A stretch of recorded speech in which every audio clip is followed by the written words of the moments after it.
Hello and welcome. I am thrilled that you're here. This is one of my favorite things to talk about. It is buying your first rental property. I have bought many rental properties, and I still remember my first, and there are some things that I wish I had known. And so I am here today to share things with you so that you don't make the mistakes that I did. And I can save you time, heartache, and a whole lot of money if you'll follow the plan that I discuss in today's webinar and in future webinars and in previous webinars. You can find my previous webinars on our MAPS Fast Track YouTube page. And I hope that you will join us tomorrow as we kick off our 8-week deep dive into buying and managing rental properties. So the full 8-week class starts tomorrow. So hopefully you came here with some questions on your mind, maybe even some worries on your mind, but hopefully you came here with something on your mind that you wanted to learn today. So we have our chat box open. If you'll just go into chat and tell us, are you scared of buying a rental property? And if so, why? What are you worried about?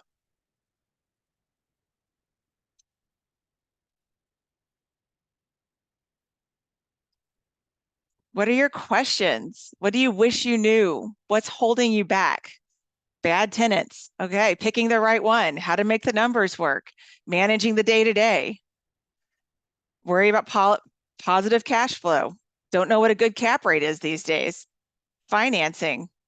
There you go. Midterm rentals versus long-term rentals. If I buy in California, is it hard for landlords? Worried about the interest rate, worried about where to find them. Great. Yes. Well, thank you. Thank you for coming today prepared. Good. Worried about your credit score. Okay. All of the above. Echoing what everybody else says. Short-term versus long-term rentals. Don't know which is better. Okay. Can I be my own property manager? How do you get data on rental rates? How do I protect myself legally? Financing. Good. Oh, keep there. They're here. They're still coming. This is awesome. Keep. Not sure if I want the concerns of having a tenant. Can you rent the property? I've heard in California, landlords get the short end of the stick. Financing, protecting myself legally. Good stuff. Great. Thanks, everyone. How to set up LLCs. Well, we are not going to be able to get to all of those in today's 30 minutes. And if you want to sign up for the full 8-hour one, you can go to fundyourbiglife.com and register for that. We do get into every single one of those things that we just mentioned in the full 8-hour one. But today we will get to many of those things today, I promise. My name is Heidi Fore. I have been a KW MAPS coach for 8 years, a realtor for 21 years, and with KW most of those 21 years. And I have 61 rental units, which were all purchased within 61 months from 2018 to 2023. And I am a group coach for Fund Your Big Life with Rental Properties 8-week program that starts tomorrow. It teaches you how to build and manage a real estate portfolio. And more information is on fundyourbiglife.com. So today's session covers 5 steps to take before buying your first rental property. This is the ones that we're going to get into today. We're going to talk about finding out, are you ready to buy a property? Like, what does your credit look like? What does savings look like? What are the ways to pay for your first property? And how do you know in which area to look? How do you interview people to help you? And what are some potential nightmare issues that you could foresee coming and do some research beforehand to make sure it doesn't happen to you? So that's what we're going to cover today in 30 minutes. And I thank you for being here. And you probably want to get a pen and paper out and start taking notes. So number one, to find out if you're ready. So you can really save yourself from some financial hardship if you just wait until you're ready to buy a rental property. Some people buy a rental property by using all of their savings, or they do all of the work to buy a rental property, but their credit isn't ready yet. So step number one is get your credit score ready. Go to annualcreditreport.com and check it for inaccuracies so that you can get your credit score up and get the best interest rate possible. I don't have time today to go into all of the different ways you can raise your credit score, but we'll do that in future webinars. Another thing to do to get ready to buy is to open savings accounts. Savings accounts are free, so it can have as many as you like. And so with savings accounts, I suggest having one for personal expenses, emergencies, like what if you lost your job? If you have 3 to 6 months of your personal monthly expenses in a savings account, you'll still be able to pay your bills. Let's make sure everyone's on mute. Thank you. You'll still be able to pay your bills and make your mortgage payments on your rental properties and your personal home. So make sure you keep a good savings in there and don't use up all of your money to buy a rental property and not have any savings left over in case something goes wrong. So you'll want to start another savings account for buying a property. Start a savings account for repairs for your properties that you're going to have in the future. Have a savings account for security deposits of your tenants that you don't touch, and have a savings account for income taxes, property taxes, and short-term rental taxes. Short-term rental properties have extra taxes that other long-term rental properties don't have. Locally, usually it's city, county, and state and federal. They're very different. So you want to have savings for that. Never want to get into tax debt, right? So then the next financial way to get ready, the next way to get ready financially is to decide on your criteria and never violate it. And what I mean by criteria is what is the minimum amount that you are willing to accept as profit per month per property? What is the percentage that you need to earn in profit, the percentage you're earning on the cash that you've invested in that property in order for you to go through with a deal? Once you know those things, once you know I have to get this much in cash on cash return or else I'm not going to do it, and I have to get this much in dollars per property per year or else I'm not going to do it. Once you know those things, it makes it a whole lot easier to say yes and no to deals when you find them. If you don't know those things, if you don't know what your criteria is for you, then kind of looking for a property is kind of pointless because you won't know when you find a good one. So some investors, they're like, oh, I just see properties that I have a good feeling about, and I just, kind of get the sense that the numbers are going to work and it's a great area, so I bought it. But people have gotten into a lot of trouble that way. We want to make sure that the numbers will work. So every investor has their own numbers that they have to have. Some investors say they just buy for appreciation. They don't need to make any cash flow. Some investors say that they need to make like $200 per month. Per property. Some investors say $300 a month. Some say $500 a month per property. So you've got to decide what that is for you. And when it comes to cash on cash return, some investors say they're good with 7%. Some say 10%. Some say even more. So you need to look around at what your options are for earning money with your money, and then be able to say, if I could earn X%, this much money on a rental property, on every dollar that I have invested in that property, I'd be happy. So you've got to decide what that is for you. Once you know what your numbers are, you can start playing around with where you can find properties that will give you that kind of return on investment. The two ways that I like to run numbers is through either an app or a website. The app I always have with me on my phone, it's called Ballpark Deal. And if you use your phone and you go to ballparkdeal.com through your Chrome app or through Safari, it will take you to the page to download that app. It's free. It's a very easy way to run numbers on a property that you find, you come across, and you're like, I wonder if that would be a good rental. And you put the numbers in and it tells you if it would or not. If Ballpark Deal tells you, yeah, I think that would be a good rental, I think I actually want to make an offer on that.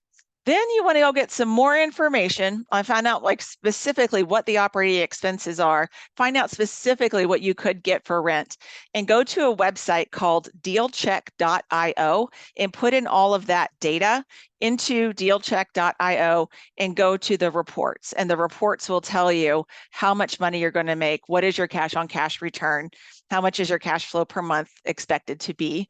And you can put in there either with or without a property manager. So if you take nothing else away from today, take that, use that. That's going to really help you buy a good property if you do all of these things. Find out the second thing to make sure you do before you make an offer is to look through all of the different options for paying for your first property. With your first property, some people use a home equity line of credit. A home equity line of credit is a loan that you take out. Usually it's on your primary residence.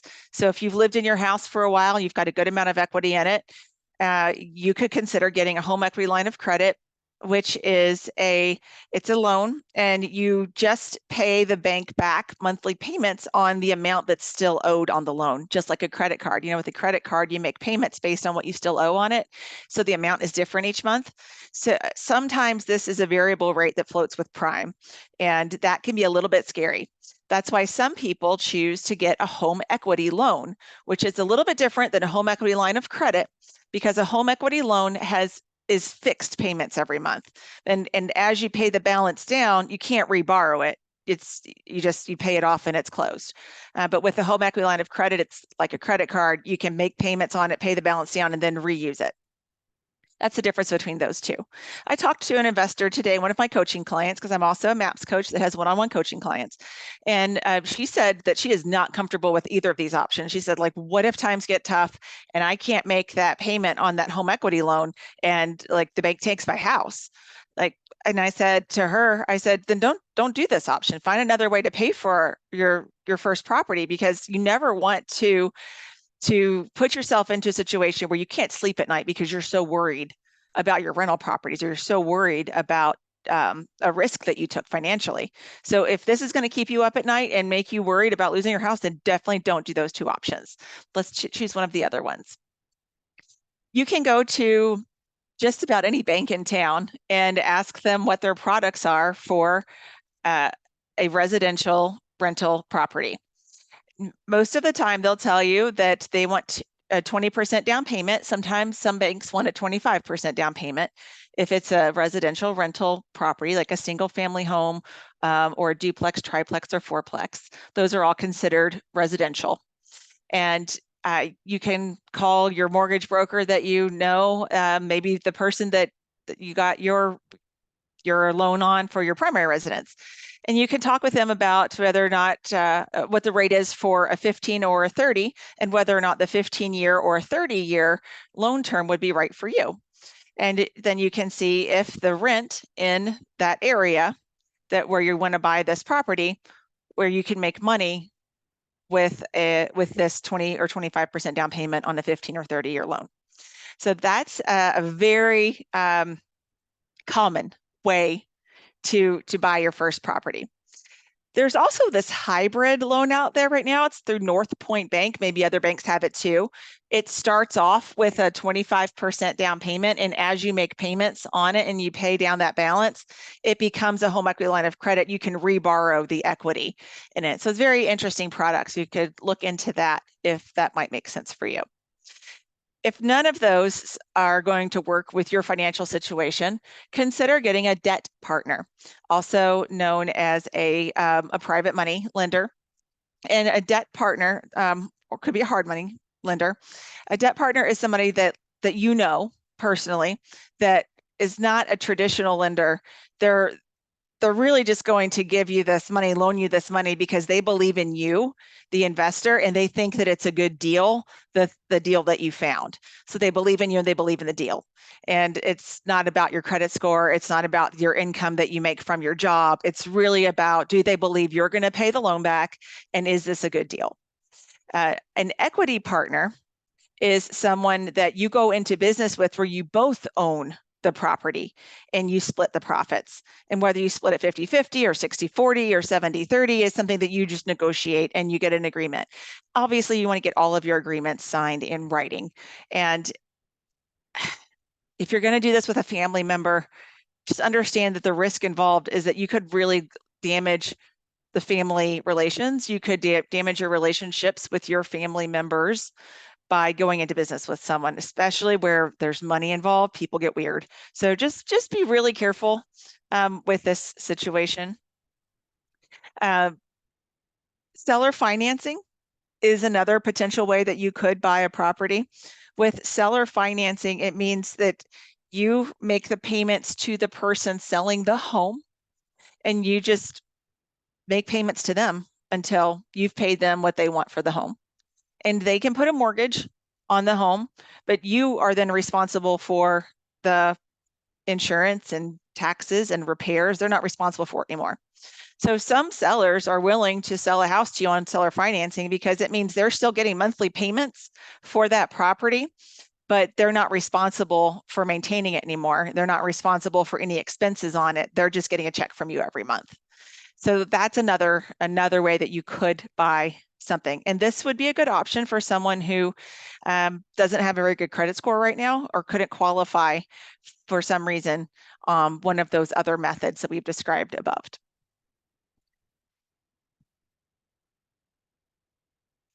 So the next thing for you to do before you buy something is just make sure you've exhausted all of your options with regarding areas. If you are not sure where you live is a great area for buying rental properties, go out 30 minutes, go out an hour, go out 2 hours from where you are. Close enough to drive to go look at properties and check on the properties, but maybe buy it in a place that is more affordable, where the landlord tenant laws are fair to both the landlord and the tenant. So you want to start with where you are first, as close to you as possible. It just makes it so much easier to look at properties and maintain the properties and sell the property. So look near you first. If near you just is not going to work, look at another city, state, or zip code. And what you see on the screen here, and you can take a screenshot of it if you want, is my advice of things to look for in that city where you're potentially going to buy. Look for a place where the median annual income is 40 times the median monthly rent. So if the median monthly rent is $800 a month, then do 40 times 800 and find out if that's the median annual income. Look for a place where the monthly median rent is 6% of the median purchase price. Look for a place where like 30% to 50% of the population rents their home. We want to make sure that there's demand for it. And we want to look for a place where the population is growing, has grown every year for the past 3 years. You do not want to buy a place where everyone's leaving, because then your demand's going to go down. And we know with supply and demand, if there's a lot of supply and not much demand, what happens to prices? They go down. So that's why we want to look at that. You also want to pay attention to property taxes. I like to look for places where property taxes are 1% to 2% of the assessed value annually. Look for a place with low crime rates, because that's going to help with a couple things. Number one, property damage. If it's a high crime place, you're going to end up with bullet holes in the walls, graffiti on the walls, broken windows, broken doors. And it's also going to be a supply and demand issue. There's not going to be a high demand for people that want to move into a high crime area. So find out as much data as you can. Some local police departments or sheriff departments will publish a map showing where crimes are. Some cities do it, some counties do it. So look and see if the places where you are considering, you could call the police office and ask, is there an online crime map that shows where crimes are? And then if you're considering buying in that area, you'll be able to see what you're getting into and make an informed decision. You also would want to look for a place that has good jobs, where the unemployment is less than 5%. And a good place to start collecting data on potential cities where you might buy is niche.com, which you see on the screen, niche.com. It has some really good information. You could also ask local realtors. If you're not a realtor, or if you're not a realtor in the city where you might be buying, then ask a local realtor for where they would go to get data like this. Someone just put in the chat, crimemapping.com. That's good. Great. Someone else put in the chat that Fannie Mae just launched a new program, 5% down for owner-occupied 2 to 4 multi-unit. Thank you, Jody, for stating that. That brings up a good point. You can buy a duplex, triplex, or fourplex as your primary residence. Move into it for a few years and get some great renters in there to live in the building with you. And you can buy it with 5% down. Like, that's amazing. I have teenagers, they are 13 and 15. And when they leave my house to go buy their own place to live, this is exactly what we're going to do. They're going to use that program and they're going to buy a fourplex. They're going to live in one of the units. They're going to learn how to fix up buildings by living there, and they're going to buy it with their own money and 5% down. So I highly encourage that program as a way to buy your first property. Number 4, interview the right people to help you. This is so much easier when you have good people that are giving you advice and giving you information, like a realtor in the city or state where you're going to purchase. So I have a checklist for every purchase. And so you'd want to like make sure they're following that checklist too. The property manager, also make sure they're following a checklist. Make sure that you know what to expect for them to do. You'll want to have an attorney for asset protection, an attorney for who knows real estate law in that small location like that, that city. And you'll need an attorney for evictions. And usually those are 3 different attorneys. You'll want an accountant that's very familiar with tax issues for rental properties. So you want to interview an accountant to ask them about what are some of the strategies that they suggest for landlords. You'll want great contractors, and you'll want to follow a checklist for interviewing contractors, what to ask them, regarding their insurance and regarding their payment schedule. So just make sure that everything you do when you're interviewing people, that you're following your checklist for each property each time. And if you're thinking, I don't know where I would meet these people that are on the screen here.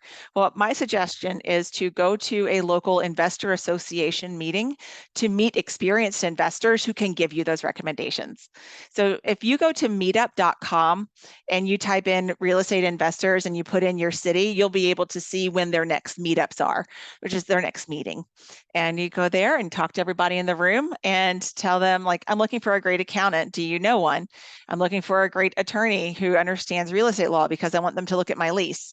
And who do you suggest? And just go there and ask your questions to experienced investors in the room.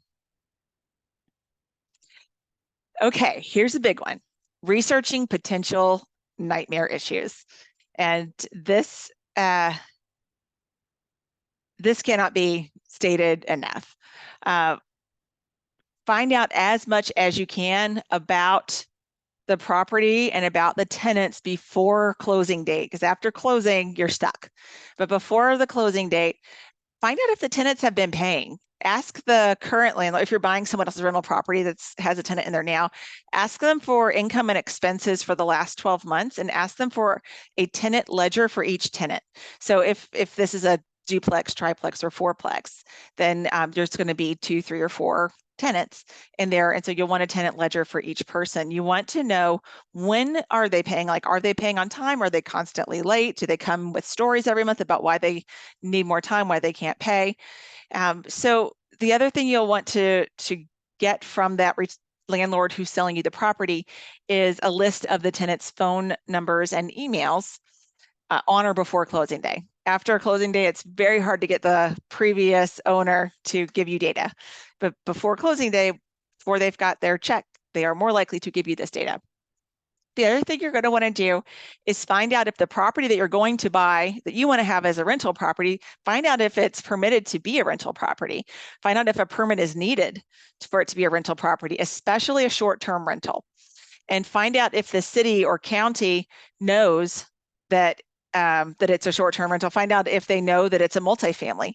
So some people have turned a single-family home into a duplex, or it's a single-family home and they've added an apartment in the back and never told the city or county, and that could be a headache for you. So you want to find out before you buy it if it is zoned correctly.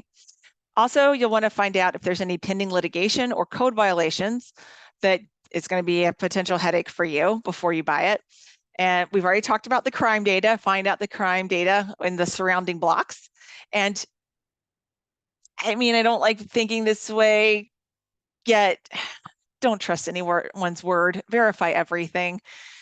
People will say things to you to get you to buy properties, and trust, but verify. You can say, they're probably right, and I'm going to verify it. And so you just want to do your due diligence, get inspections, and get an appraisal so that you are making an informed decision. So once you have found once you have found your plan, which is what you see on the screen here is a plan. You've made your path to the finish line. You know how much you're going to expect for each deal that you buy. You're going to live on a lean budget so that you can have that savings account that we talked about earlier today. And you're going to get advice on buying houses by going to those meetings that we talked about today. You're going to decide on what type of property you want. Do you want the single family home or a duplex or a triplex? And do you want it to be a long-term rental, short-term rental? We talked today about how to decide where to buy. And the next step is to block time to look for deals in those areas where you've decided where to buy. Use those places that I told you about today to evaluate the deal, Ballpark Deal app or the dealcheck.io. And then you'll decide on funding. I explained some of those today. There are many more ways to fund a house, but we talked about some today. And then you'll buy it and go follow the checklist every time. You'll get the house ready for renters, rent it out, track your profit, keep saving money in reserves for emergencies and for future properties, keep increasing the value, get advice from professionals, and then just repeat all of the steps that you see on the screen here. And when your houses are profitable enough, hire a property manager so that you can go do what you love every day and someone else is managing the properties. And that's your financial freedom day. When you can fund your life completely through the profit from rental properties, you are financially free. And we go through all of those steps in my 8-week course. We meet once a week for 8 weeks for an hour. You can scan your screen to go to that registration page to enroll. It starts tomorrow. Of course, I wasn't able to squeeze 8 hours of information into today's 30-minute session. And I trust that you got some great value today from what you learned today. So there's even more of that and all those detailed checklists in the full 8-week session. It's only $398, and you can do that in 2 payments of $199 a month for 2 months. And if you'll just think about how much money that's going to save you in rental property headaches over time, it's a bargain. It's a really good deal, and I promise you'll find it highly valuable. You can also follow me on social media to get more tips as I find them in my own life as a landlord. And you can also get your questions answered there. So I'm at Heidi Fore on all the socials, and I hope you will come tomorrow to kick off our 8-week class so that you can fund your life with rental properties. Thanks everyone for being here today. If I did not get to your question in the chat because we ran out of time, I will send you an email. Thanks again, and I hope I see you tomorrow.